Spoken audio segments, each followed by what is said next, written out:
मेरा नाम काशिफ बबलू है और आज जो है व्लॉग नहीं है, आज मैं अपनी सीक्रेट बताना चाहता हूँ। जो मेरी स्ट्रेंथ पावर है, मेरी मोटिवेट पावर है, जो मैं इतना मोटिवेट रहता हूँ। पहाड़ आके गिर जाते हैं टेंशन के, लेकिन टेंशन नहीं लेते भाई, टेंशन लेने का नहीं भाई, देने का।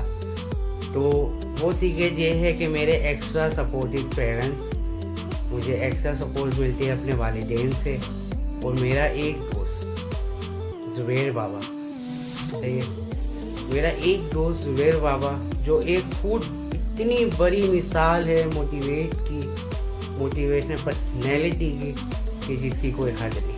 आई थिंक कि मैंने कोई इतनी मोटिवेट पर्सनैलिटी नहीं देखी अपनी लाइफ में पर्सनली।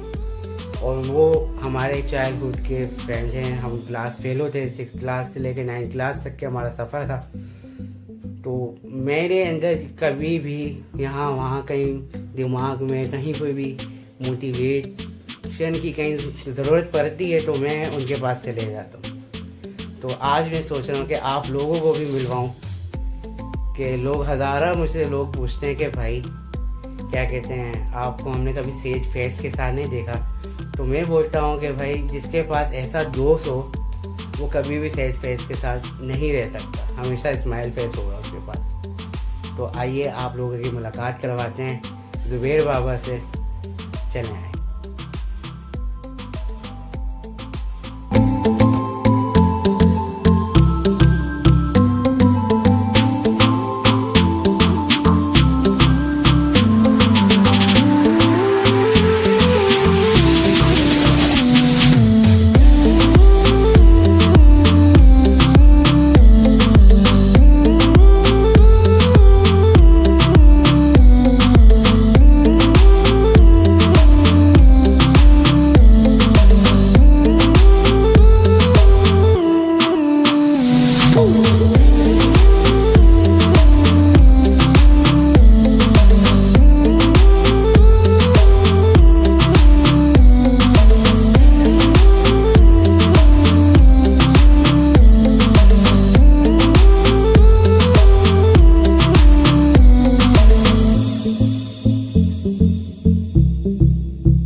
भाई फाइनली हम जुबैर के घर पे पहुंच चुके हैं। जुबैर बाबा मैं प्यार से कहता हूँ, सही उनका निक नेम बाबा है। पूरा इलाका, पूरा घर उनको बाबा के कहते हैं। तो आज कहते हैं ना, बाबा कहता है, सही। तो आज मैं वो बबलू वाले इलाके से इनको घुमा के लेकर आया हूँ। पूरा इलाका मुझे बबलू कहता है। और अफान को आज मैं मिलाने लेकर आया हूँ, सही है, जुबैर से। अब जुबैर अंदर बैठे हैं, हमारा इंतज़ार कर रहे हैं, सही है। बच्चे उनके ट्यूशन के, वो मदरसे के बच्चे चले गए हैं, तो मिस हो गया वो शॉट। लेकिन ये कि अभी जो है जुबैर हमारा इंतज़ार करते हैं, आए उनसे मिलते हैं, आपकी मुलाकात करवाते हैं। क्या हाल है? ठीक ठाक हैं, अल्लाह का शुक्र, करम। भाई ये अफान है, अफान को आपसे मिलवाने के लिए लेकर आए, सही है।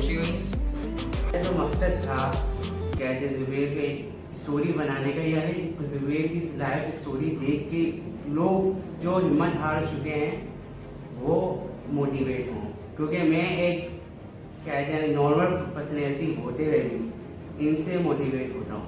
क्योंकि लोग मुझसे पूछते हैं कि आपका सीक्रेट क्या है। मैंने अपनी लाइफ के अंदर ऐसे सवाल बहुत फेस किए कि भाई आपको मैंने कभी उदास फेस के साथ नहीं देखा, कभी रोटी शक्ल के साथ नहीं देखा।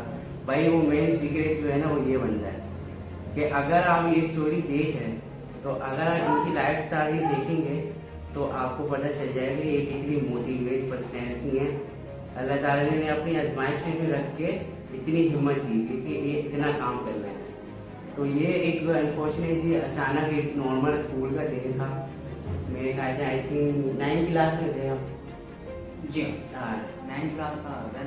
स्पाइनल कॉर्ड इंजरी हुई थी, जिसके मुताबिक मैं शुरू में तो जज नहीं कर पाया कि मुझे क्या इशू है। एक नॉर्मली चीज़ इंजरी को लेते हुए हम लोगों ने इसके ऊपर शुरू किया कि शायद कि एक नॉर्मल छोटी सी इंजरी है, पता नहीं लगा जिसके शुरू में। और आहिस्ता आहिस्ता वक्त जैसे गुजरता गया और उसके साथ साथ पता लगा कि नहीं, ये छोटी सी कोई इंजरी नहीं, एक बड़ी सी इंजरी है। और स्पाइनल कॉर्ड इंजरी ऐसी होती है पाकिस्तान में, इसका बहुत रेयर इलाज पाया जाता है, इसके डॉक्टर्स भी बहुत रेयर है। तो उस टाइम पे हम लोग डॉक्टर जो हमारे फैमिली डॉक्टर हुआ करते थे, तो हमने उनसे रब्ता किया। तो उनका कहना ये था कि बेटा ये आपका ठीक हो जाएगा, आप जो दवाइयाँ हैं कुछ दवाइयाँ ऐसी भी थी कि जो असर कर गई वक्ती तौर पर, और वो पेन जो है वहीं पर। तो हम लोग यही समझ रहे थे कि ये एक नॉर्मल सी इंजरी है और उसके लिए डॉक्टर्स ने दवाइयाँ भी रिकमेंड करी और वो दवाइयाँ मुझे असर भी कर गई और तकरीबन 80% तक मेरा पेन जो है रिलीज़ हो गया। उसके बाद मैंने फील करा कि मैं बहुत बेहतर हूँ और मैंने जो है गलती करी, मेरी ज़िंदगी की शायद वो सबसे बड़ी गलती होगी, और मैंने जो है दवाइयाँ लेना बंद कर दी और मैं अपनी मामलात ज़िंदगी के अंदर दोबारा से लग गया। तो हम ये समझे कि हमारी ज़िंदगी मामलात ज़िंदगी पे वापस आ गए, हम बेहतरी की तरफ आ गए और हमने महसूस ये किया कि हमारी तबीयत बिल्कुल ठीक हो गई। अब इतना ही करना था कि कुछ दिन की बात है, बारिशों का सीज़न थे और हम लोग जो एक ऐसे हमारा कारोबारी सिलसिला ये था कि हमारा मार्केट भी आना जाना होता रहता, रोड मार्केट जाया करते थे काम के सिलसिले में। तो ना समझते, सफ़र करने का इतना एक्सपीरियंस भी नहीं था, तो हमने सफ़र किया मैंने गाड़ी के अंदर पीछे वाली सीट पे और वो इत्तेफाक से गाड़ी खाली भी थी। तो वो इंजरी वहाँ पर मुझे दोबारा से महसूस हुई, वो उस सूरत में कि जब मैं गाड़ी की पीछे वाली बिल्कुल आखिरी वाली सीटों पर मौजूद था, गाड़ी खाली थी, वो जो स्पीड ब्रेकर आता है वहाँ पर एक जंप आई और वहाँ पर मुझे दोबारा से हर्ट हुआ और फिर से मुझे वो तकलीफ हुई और इस दफ़ा उसकी नौयत उससे पहले से ज़्यादा ख़तरनाक महसूस हुई। ना सिर्फ महसूस हुई बल्कि मैंने फील ये किया कि मुझे चलने में भी तकलीफ आ रही है।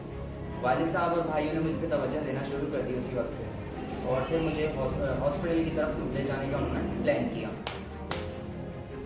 ऐसे में फिर मेरा एक अब्बू के दोस्त थे, उनसे वास्ता पड़ा। उन्होंने बताया कि उनके एक बेटे का एक्सीडेंट हुआ था और उन्होंने जो है एक मालिश वाले थे, उनका नाम बड़ा मशहूर था उस दौर के अंदर, मैं नाम लेना नहीं चाहूँगा उनका, ये गलत हो जाएगा। तो अब्बू ने अपने दोस्त के कहने के बाद वहाँ मुझे दिखाया, तो उन्होंने कहा ये मोरों का मसला है, इनके मोहरे जो है आगे पीछे हो गए तो उनको बिठाना पड़ेगा। जबकि मेरे डॉक्टर जो डॉक्टर इश्तियाक महर जो थे, उन्होंने सख्ती से मना करा था इसके अंदर रीढ़ की हड्डी के अंदर के मामले के अंदर कभी भी मलवाया नहीं जाता। तो ऐसे के अंदर वहाँ डॉक्टर उनके पास ले जाना, मालिश वाले के पास, और उन्होंने मालिश किया तो वहाँ से मामला मेरे कुछ ख़राब हुए और मैंने महसूस किया कि मेरी तबीयत और ख़राबी की तरफ। तो वो वक्त मेरे लिए बड़ा तकलीफ देता था क्योंकि मैं उनके पास चलता हुआ जाता था, मगर एक रोज़ की बात है कि मैं चलता हुआ गया। इसी दौरान मेरी ज़िंदगी का बेस्ट पार्ट चल रहा था, मेरी ज़िंदगी का बेहतरीन हिस्सा भी चल रहा था साथ साथ।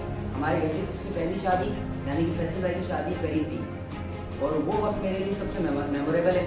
मैं उसको फॉरगेट नहीं कर सकता, उसको भुला नहीं सकता जितना चाहूँ। आज भी मुझे याद है, एक मंजर उसका याद है।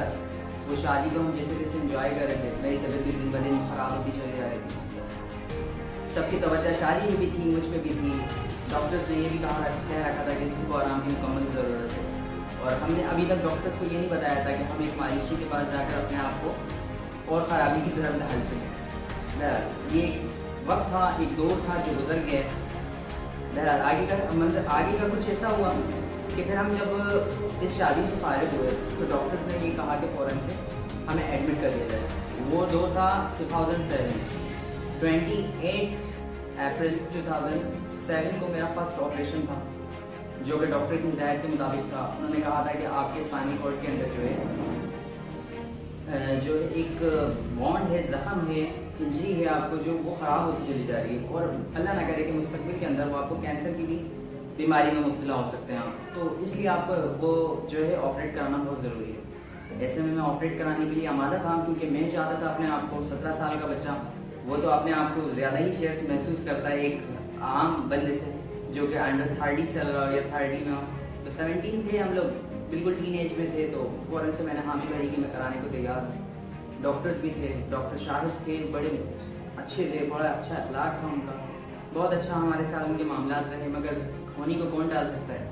उन्होंने 28 अप्रैल को जो है मेरा फर्स्ट ऑपरेशन किया जो तकरीबन 3.5 घंटे के लिए तवील था। वो ऑपरेशन हुआ मेरा। वो ऑपरेशन होने के बाद मैंने महसूस किया और मैं अपने उस खुशी को बयान नहीं कर सकता कि वो ऑपरेशन मेरा बहुत कामयाब था। वो ना सिर्फ कामयाब था ऑपरेशन बल्कि उसके साथ साथ मुझे बहुत सारी खुशियाँ और भी नसीब हुई थी कि मेरे अब्बू मेरे से बहुत खुश हो गए। वो मेरे साथ ऐसा जैसे कि हम जानते थे कि जब से मैंने होश संभाला था कि हमारे वालिद साहब और हम जहाँ अपने वालिद साहब का नाम सुनते थे वहाँ खौफ में मुब्तला हो जाते थे। इवन कि उनके सामने आने से भी डरा करते थे, कोई बात दूर की बात। मगर वो एक पीरियड ऐसा था जिसके अंदर अब मेरे वालिद मेरे दोस्त बन के रखते थे साथ साथ। पहला ऑपरेशन हो गया, मैं ठीक भी हो गया, मगर 3 ही दिन गुजरे थे ऑपरेशन को कि मैंने महसूस किया मेरी टांग जो पहले सुन थी वो उससे ज़्यादा फीललेस हो गई, वो उसी तरह सुन होती चली जा रही और तेज़ी से। मैंने डॉक्टर से मशवरा करा, डॉक्टर को बताया कि मेरे साथ कोई प्रॉब्लम आ रही है। डॉक्टर से फ़ौरन से मुझे कहा कि आप ऐसा करें, इमरजेंसी के अंदर आप एक MRI कराएं। MRI के लिए डॉक्टर ने हमें कह दिया। जैसे ही हमें दूसरा MRI का पता लगा तो ये सबके जहनों के अंदर ये बात दौड़ने लगी, सब अजीब मकबसे में आ गई क्या होने वाला है, क्योंकि कुछ भी समझ में नहीं आ रहा था और कंडीशन पहले से ख़राब होती चली जा रही थी। फिर भाई और अब्बू ने यही आपके जाने के जाके MRI करा लिया जाए। MRI जैसी करा के आए, 3 दिन के अंदर रिपोर्ट आई, तो उन 3 दिन के अंदर मुझे सिर्फ मेडिसिन पर रखा।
वालिद ने की, वो एक ऐसी हमदर्दियाँ थी जो जिनको कह सकते हैं कि अददाल रहा, बराबर रहा, ना बैलेंस थी कि ना ज़्यादा ख़राबी की तरफ गई ना ज़्यादा अच्छाई की तरफ गई।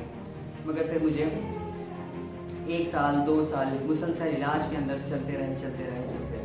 इलाज के तकरीबन 3 साल गुजारे हमने इसी के अंदर, मगर कुछ ना हो सका। 2007 के अंदर, 2007 से स्टार्ट के बाद 2008 आया, 2009 आया, 2010 आया। 2010 के अंदर हमने आके सोचा कि हम अपनी स्टडीज़ को कंटिन्यू क्यों ना करें, जो हमने तर्क कर दी थी। कंटिन्यू करने की बात आई तो इसके अंदर बहुत सारे लोगों का हाथ था। इसमें शाहिद भाईजान का बड़ा किरदार रहा, मिस शमीम उनका बड़ा किरदार रहा, फिर मैं यहाँ पर अतिया बाजी का जिक्र करना चाहूँगा, उनका बड़ा किरदार रहा, मिसबान हम का बड़ा किरदार रहा, और बहुत से लोग जो थे, मेरे उमेर भाई उनका बड़ा किरदार रहा, घर में वालिद साहब का, भाइयों का, सबका किरदार रहा, सबने थोड़ा थोड़ा सपोर्ट करा। मेरे वालिद मुझसे कुछ ज़्यादा ही मोहब्बत करने लगे थे, तो मेरे वालिद चाहते थे कि मैं जितना परेशानी को फेस करता हुआ आ रहा हूँ मज़ीद परेशानी फेस ना करूँ। तो वो मुझसे मोहब्बत का तकाजा कुछ इस तरह इजहार करते थे। वो कहते थे कि बेटा देखो, घर से बाहर निकलना तुम्हारे लिए आसान नहीं है, तुम वैसे ही एक मुश्किल में आए हो, अल्लाह ना करे तुम्हारे लिए और कोई मुसीबत हो, तो इस तरह तुम एडमिशन ले रहे हो तो पेपर देने भी जाना पड़ेगा, ऐसा करते हैं किसी और से दिलवा लेते हैं, ये कर लेते हैं, वो कर लेते हैं, बहुत सारी बातें। मगर मैं खुद से करना चाहता था क्योंकि मेरे अंदर ये जज्बा जाग चुका था उस वक्त तक कि मुझे अब कुछ करना है। तो मैंने कंटिन्यू करा और 9 का पेपर अल्लाह का शुक्र है कि मैंने B ग्रेड से उसको क्लियर करा। 9 के बाद मैट्रिक दी, मैट्रिक को भी मैंने जो है B ग्रेड से क्लियर करा। फिर वो वक्त आया जब मैंने मैट्रिक कंप्लीट किया। मैट्रिक कंप्लीट हुआ मेरा तो फिर उसके बाद एक मुश्किल वक्त आया मेरे लिए, जहाँ मैं अबू की मुखालफत की मैंने, और अबू की मुखालफत करने के बाद फर्स्ट ईयर में एडमिशन लिया। क्योंकि अबू चाहते थे कि मैं एडमिशन ना लूँ, क्योंकि एडमिशन लूँगा तो पेपर देने जाना भी पड़ेगा मुझे, और पेपर देने जाना पड़ेगा तो फिर मैं एक नॉर्मल पर्सन नहीं था जैसे कि, तो फिर थोड़ी सी परेशानी भी आएगी और फिर दूर जाने का मसला भी होगा। तो मैंने फिर आपको बताया, मैंने सोचा अब एडमिशन लिया, और एडमिशन लेने के बाद फिर लगा करना ये हुआ कि उसी दौरान मुझे जो है यूनिट ब्लड में स्टून जो है आ गया। तो यूनिट ब्लड में स्टून आया और उसी दौरान जो है हम लोग हॉस्पिटल गए। हॉस्पिटल वालों ने वो भी तारीफें दी जिस तारीफों में पेपर थे। तो सबसे ज़्यादा मज़े की बात ये थी कि जहाँ पे पेपर की तैयारी कर रहा था वहाँ पर मेरे ऑपरेशन की तैयारी भी सरगर्म थी, बिल्कुल तैयारी पहुँच पे थी। और मैं चाह रहा था कि मेरा जो है अल्लाह करे कि मेरे पेपर्स अलग हों और ऑपरेशन अलग हो।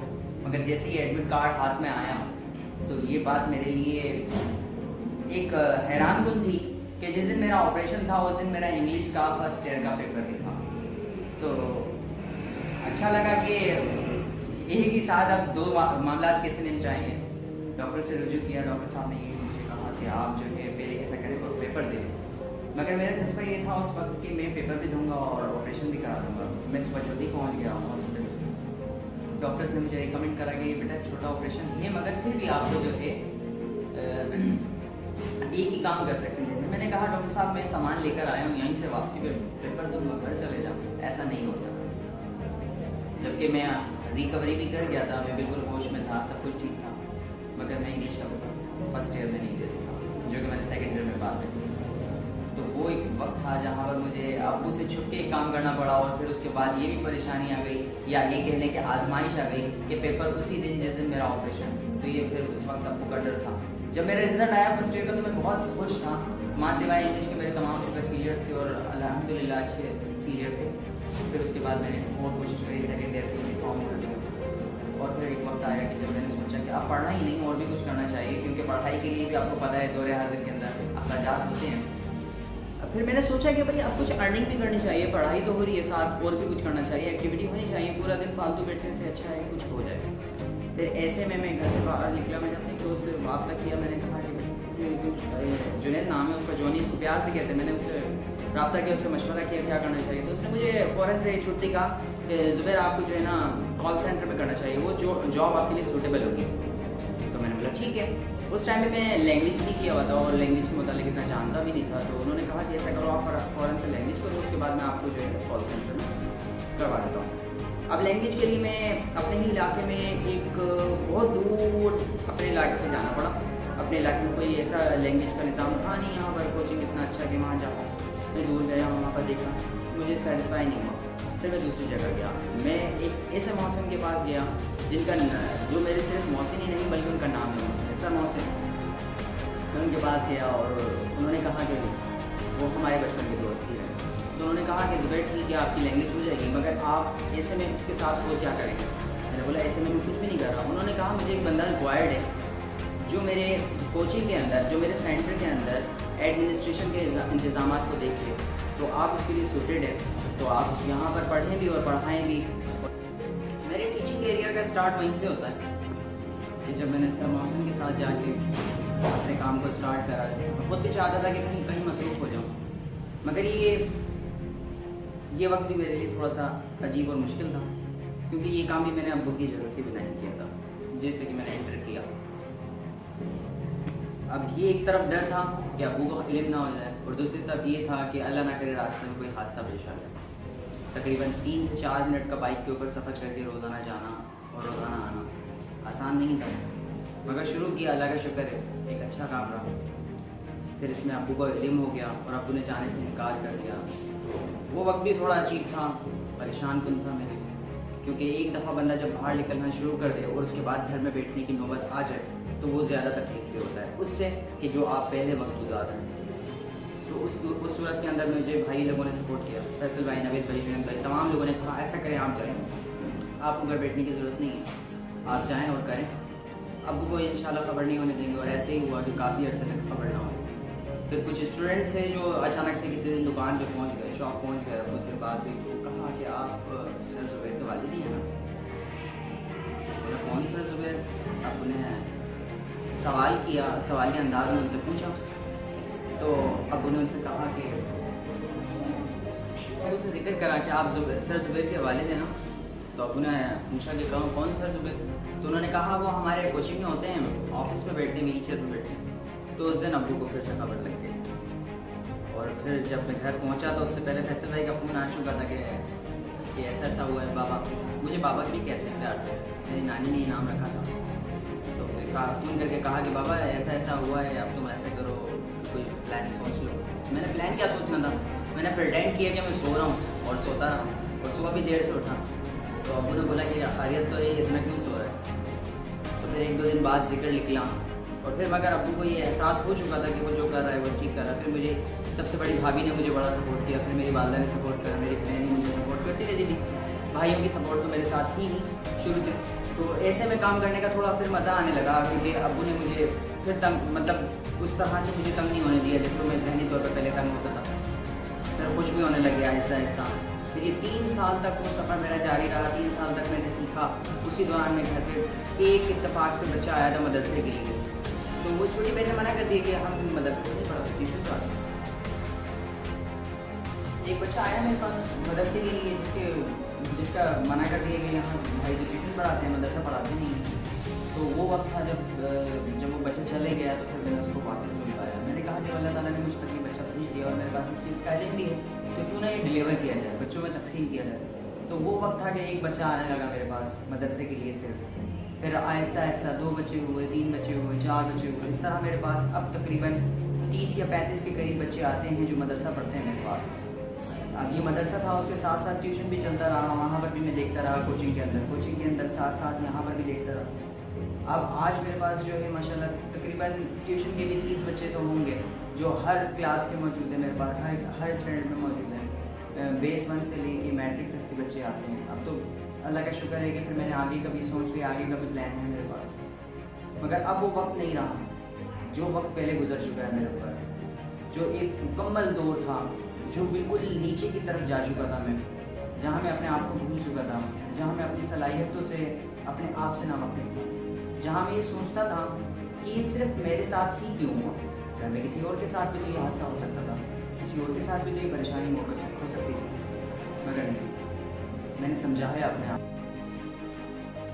अब मेरी ज़िंदगी के अंदर तब्दीली आ चुका है कि मैं अपनी ज़िंदगी के फैसले खुद लेना शुरू कर दिया। अब मैं यकसर मुख्तलिफ हो चुका हूँ उससे जो आज से 4 या 5 साल पहले से मैंने पढ़ाना सीखा। तकरीबन 3 साल पढ़ाना सिर्फ सीखा है, फिर उसके बाद पढ़ाना शुरू करा। आज मैं उन्हीं बच्चों के साथ जो कि अब मेरी ज़िंदगी का हिस्सा बनते चले जा रहे हैं, वो बच्चे मेरे पढ़ने वाले बच्चे कम, मेरे दोस्त ज़्यादा बन के रहते हैं मेरे साथ। उनके साथ घूमना, उनके साथ क्रिकेट खेलना, उनके साथ वक्त गुजारना, उनसे सीखने का भी अमल भी उनसे जारी है, उनको सिखाना, उनको अच्छे और बुरे की तमीज़ देना, अब मुकम्मल तौर पर उनको गुरूम करना, ना सिर्फ अपने लिए बल्कि इसलिए भी कि वो माशरे का हिस्सा हो। अपनी ज़िंदगी को तो बेहतर किया गया, इसके साथ साथ दूसरों की ज़िंदगी के लिए भी एक मिसाल बन के रहना कि देखें इन हालात में भी आपने जीना है। जब तक अल्लाह ताला ने आपकी एक भी सांस रखी तो वो फजूल नहीं, बेमतलब नहीं, उसका कोई ना कोई मकसद है।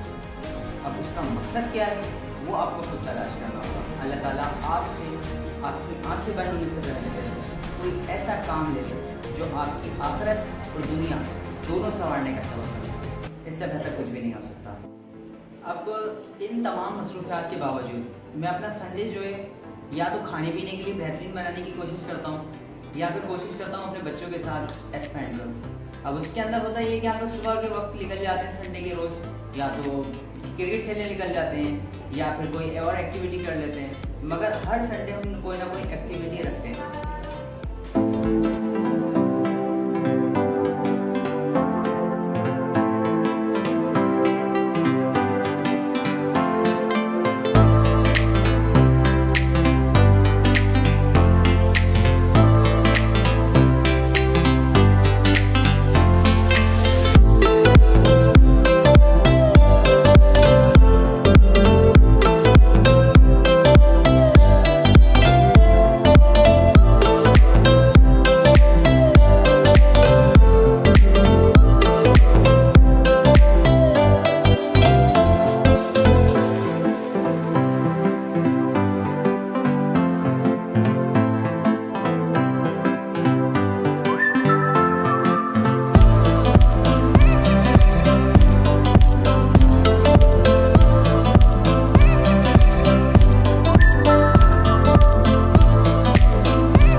प्रॉब्लम फेस करते हुए अपनी हिम्मत तोड़ बैठते हैं, जो कहीं पे भी अपनी ज़िंदगी को ये समझते हैं कि उनसे ज़्यादा कोई मजबूर या परेशान नहीं है, तो वो ऐसे लोगों में आए बैठें, उन लोगों को देखें जो बिल्कुल नीचे से उठे हैं, जिन्होंने उठना सीखा है, चलना सीखा है, जिन्होंने बिल्कुल अपने आप को ख़त्म हो जाने के बाद फिर से बनाया, तो उनके साथ कुछ वक्त गुजारें ताकि उनकी ज़िंदगी को देख कर आप लोगों को अपनी ज़िंदगी की हौसला मिले। आप हमें यही कहना चाहेंगे, दुआओं में याद रखिएगा, अपना ख्याल रखिएगा।